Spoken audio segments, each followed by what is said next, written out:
Sedangkan seorang sufi, menurut Kiai Soleh, kalau dalam Syarah Al-Hikam ada dua.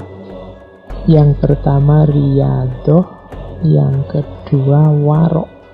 Jadi teman-teman yang sudah nawa itu ingin tirakatan, ingin lebih dekat kepada Allah, katanya Kiai Soleh, tempuhlah dua jalan. Yang pertama riyadhah, yang kedua warok. Riyadhah ada 4 sarannya Kiai Soleh. Yang pertama, tahan melek. Tahan melek itu tahan menyedikitkan tidur. Yang kedua, menyedikitkan makan, tahan lapar. Yang ketiga, menyedikitkan bicara.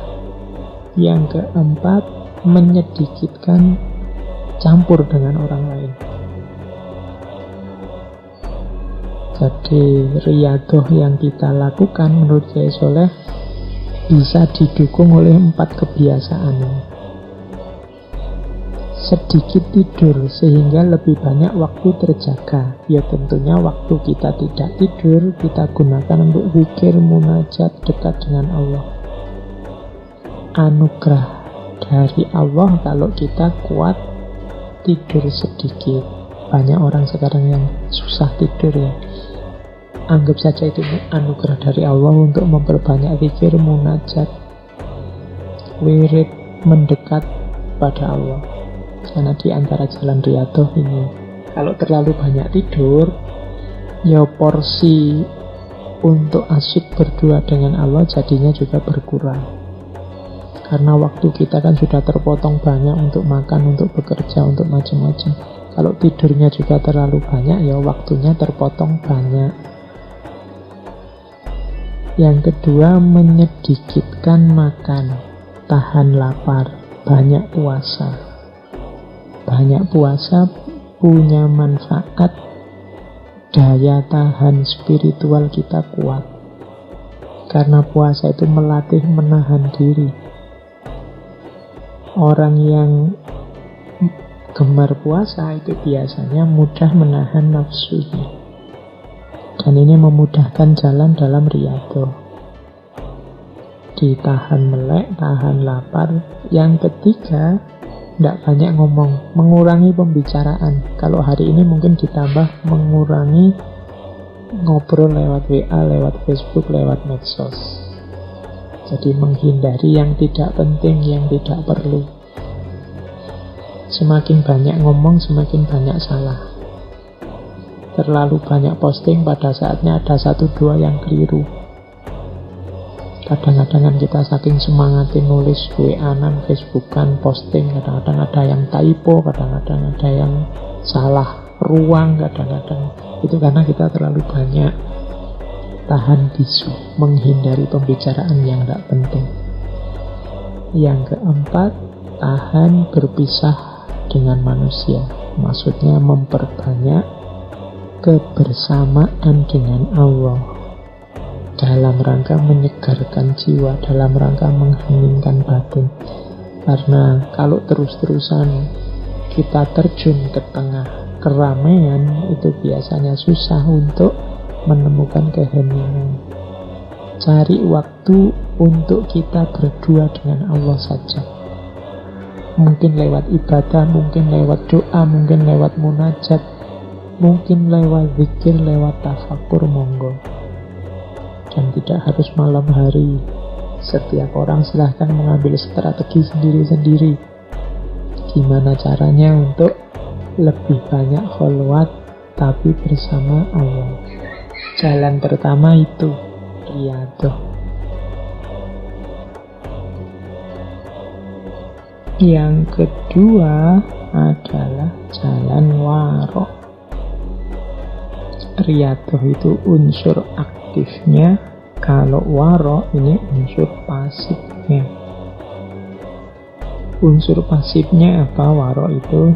Kalau menurut Kiai Soleh ada 4. Ini sama dengan pandangannya Imam Ghazali. Jadi warok itu ada warok udul, atau warok adil, ada warok solihin, ada warok muttaqin, ada warok siddiqin. Warok adil itu orang yang menjaga kesucian dirinya dari melakukan yang diharamkan oleh syariat. Ini warok adil. Jadi adil. Kalau memang haram, kita menjaga diri tidak nabrak itu. Ini minimal. Jadi orang yang warok adil saja tidak bisa ya, masih harus berusaha belajar lagi untuk menjalankan syariat. Karena ini batas minimalnya itu adil. Yang haram jangan ditabrak.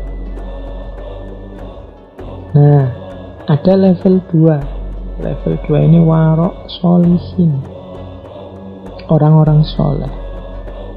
Orang-orang soleh ini tidak cuma menjaga diri dari yang haram, tapi yang menjurus ke arah haram juga tidak. Ini namanya orang-orang soleh. Saya tidak mau ke sana. Kalau saya ke sana itu biasanya terus ngomong orang lain, menghibah, memfitnah. Mending saya tidak usah ke sana deh. Nah, ini orang-orang solihin. Segala yang menjurus ke arah haram dia tinggalkan. Ada lagi warok muttaqin. Warok muttaqin ini orang yang menghindari sesuatu, meninggalkan sesuatu. Sebenarnya sih masih syubhat, apa halal apa haram ya tidak tahu, tapi khawatir saja kalau memang itu nanti haram. Jadi ini namanya warok muttaqin. Bagi orang biasa ini sebenarnya masih mubah saja, boleh saja, wong ya tidak jelas haram apa halal apa makruh. Kalau bahasa agama namanya syubhat. Orang muttaqin ini bahkan yang syubhat sekalipun dia tinggalkan, karena khawatir nanti Allah tidak suka, karena khawatir kalau nanti ternyata memang haram. Nah, ini orang-orang muttaqin, mirip dengan yang sholihin tadi. Nah, ada juga warok siddiqin. Warok siddiqin ini, kalau tadi kan yang muttaqin yang syubhat, kalau ini sebenarnya halal, tapi sedikit-sedikit ada potensi jangan-jangan tercampur yang haram, maka dia tinggalkan. Misalnya minum air yang disedekahkan orang yang tempat kerjanya penuh kecurangan. Misalnya orang yang kerjanya di tempat yang banyak korupsinya, kok yondilalah dia pas kita haus ngasih kita air. Ini kalau orang siddiqin, hati-hati. Janganlah nanti jangan-jangan tergelincir pada kecampur dengan yang haram. Misalnya pejabat atau pegawai dapat mobil dinas. Ini diberi mobil kan kepentingannya untuk kepentingan dinas. Nah, kalau orang-orang siddiqin ini, yang warok siddiqin ini, mending sudahlah mobilnya ditaruh kantor saja, biar dipakai kalau waktu kerja di kantor, pasti kepentingan kantor. Kalau di rumah khawatir kecampur dengan kepentingan-kepentingan rumah. Zaman Khalifah Umar bin Abdul Aziz kan banyak cerita-cerita seperti ini.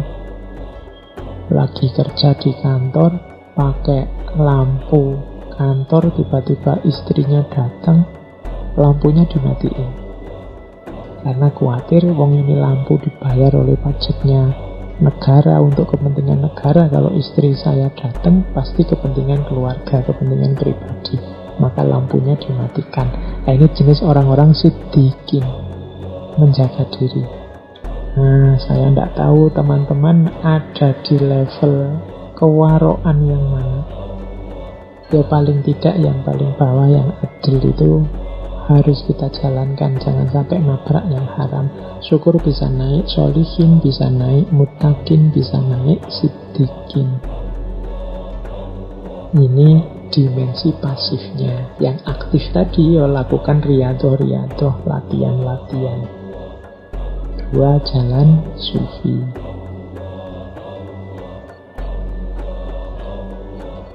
Nah, tambahkan dalam jalan sufi kita aspek ikhlas. Kalau ini di hampir semua sufi jadi keyword, jadi kunci.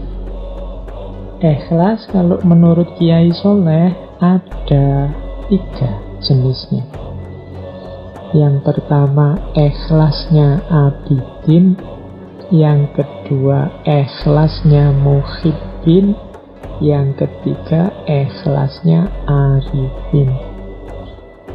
Saya tidak tahu, kadang-kadang teman-teman mungkin yang mendengarkan yang masih muda-muda ini merasa wacana-wacana seperti ini, ikhlas, warok, kemudian riyadhah, itu mungkin merasa ini kok rasanya masih jauh Pak dari hidup saya. Rasa semacam ini sebenarnya juga sejenis godaan, sejenis was-was, seolah-olah kita yang masih muda ini masih belum saatnya. Tapi kalau tidak kita mulai sekarang, di belakang nanti ya perjuangannya lebih berat. Kalau pakai bahasanya para sufi, ini namanya wilayah yang hakiki. Jadi kenyataan hidup kita yang hakiki, hidup yang sejati itu di sini. Kalau dalam bahasa Islam kan inna lillahi wa inna ilaihi raji'un. Pada saatnya pasti kita nanti kembali ke Allah. Pada saatnya jatah umur kita akan habis, dan yang akan berguna yang hakiki-hakiki ini. Insya Allah seumuran teman-teman tidak terlalu mudah untuk memulai. Ya dimulai dari sekarang, nanti akan semakin baik ke belakang. Sengaja saya angkat tema-tema yang agak timur, agak tasawuf belakangan ini, karena saya melihat situasi hari ini di luar serba banyak panasnya hawanya, baik hawa lahir maupun hawa batin kita.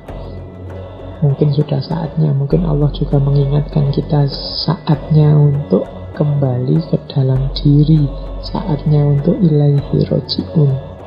Bahkan Allah memberi isyarat yang sangat dahsyat dengan virus corona ini yang membuat kita mau tidak mau melakukan uzlah di rumah kita masing-masing. Ini bagi saya isyarat yang luar biasa dari Allah. Ayo segera membereskan diri kita.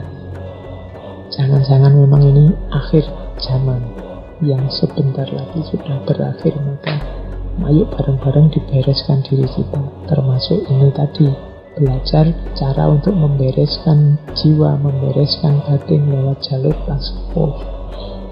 Ikhlas yang pertama adalah ikhlasnya abidin. Orang ikhlas level abidin adalah orang yang beramal soleh, beramal baik, menjaga agar tidak riak, tidak ujub, tidak ingin pamer, tidak ingin sombong, pokoknya beramal untuk Allah dengan mengharap semoga mendapatkan pahala, mendapat surganya, semoga dijauhkan dari neraka. Ini level ikhlasnya orang-orang abidin. Naik satu level, level ikhlasnya orang-orang muhibbin. Kalau orang muhibbin ini sudah tidak berpikir lagi pahala surga atau siksa neraka. Muhibbin ini orang-orang yang sudah jatuh cinta sama Allah, beramal hanya untuk tujuan memuliakan Allah saja. Orang yang jatuh cinta kalau beramal biasanya amalnya tanpa pamrih, hanya untuk yang dia cintai saja. Kalau kita beribadah pada Allah karena kita cinta pada Allah, tidak menunggu pahala, tidak sekedar berlindung dari siksa, kita sudah ikhlas di level 2, level muhibbin.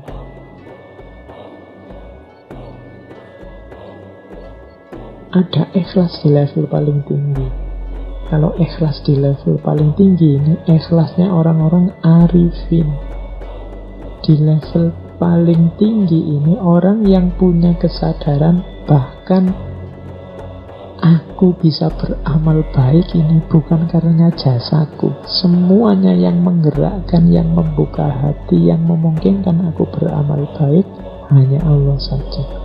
Aku tidak punya daya, tidak punya upaya, tidak punya kehendak. Semua yang mengatur semua ini adalah Allah saja. Jadi ikhlasnya orang arifin. Kalau yang muhibbin tadi, masih ada rasa aku mempersembahkan semuanya untuk Allah, kan masih ada akunya yang berusaha. Tapi level arifin, bahkan yang aku lakukan ini hakikatnya pemberian Allah juga. Jadi aku tidak punya jasa sama sekali apapun. Ini level orang arifin, punya kesadaran bahwa yang membuat aku bergerak dan membuat aku diam itu ya Allah. Tidak sekedar mempersembahkan perbuatan untuk Allah, seperti di orang-orang muhibbin, atau mengharapkan pahala dan menjauh dari neraka, seperti di orang-orang abidin. Maka orang-orang arifin ini diantara cirinya selalu bersyukur.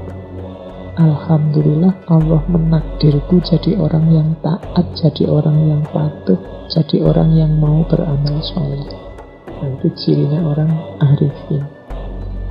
Jadi ikhlas ternyata ada 3. Maka teman-teman tidak usah khawatir, Pak, kok saya masih incerannya surga ya Pak, masih tidak ingin masuk neraka ya Pak. Tidak apa-apa, itu pun sudah ikhlas. Meskipun ikhlas level abidin. Kalau di bawah ini, kalau di luar abidin apa Pak? Ya tadi, kalau di luar abidin, di bawah abidin berarti beramal hanya untuk pamer, beramal hanya untuk ujub, disombongkan, atau beramal karena duniawi, tidak karena Allah. Demi kemasyhuran, demi kekayaan, demi dipuji orang, itu berarti bawahnya abidin. Kalau abidin ya karena Allah, lillahi ta'ala, cuma sambil mengharapkan pahala dan ingin dilindungi dari siksa. Kalau muhibbin, tidak ada pamrih apa-apa, hanya untuk Allah saja amalnya. Kalau arifin, bahkan amal yang aku lakukan bukan dari aku, semuanya anugerah dari Allah. Ini namanya ikhlas. Jadi menempuh jalan sufi lewat riyadhah, kemudian menjaga diri lewat warok, dan semua itu dihiasi dengan ikhlas.